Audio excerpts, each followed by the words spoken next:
let's talk a little bit about OneDrive. OneDrive is Microsoft's storage solution that allows you to store, share, sync your files.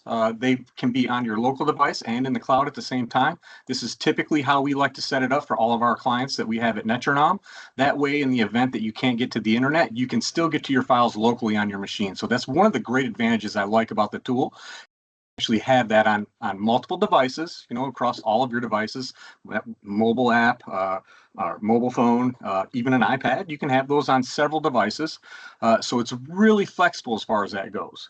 It does have that seamless integration. And that's one thing that you're going to hear us talk a lot about today, is that all of these apps that we're talking about have really good integration with the rest of the Microsoft ecosystem or platform. So when you see us talking about one application, you can be assured that it has some ties into other applications. For example, OneDrive ties into SharePoint. Whenever you share a file from OneDrive, it actually moves that over to SharePoint. And I'm going to give you some visual perspectives of that as well as we go on through here.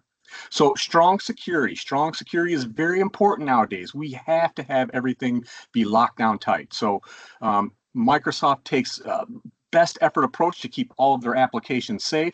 And that's what we want to see. We want to see these applications have things such as multi-factor authentication. And in order for you to get to your email or get to the chat or the Teams or the OneDrive, you need to have that second level of defense in order to get there, just to verify your identity and make sure you are who you are.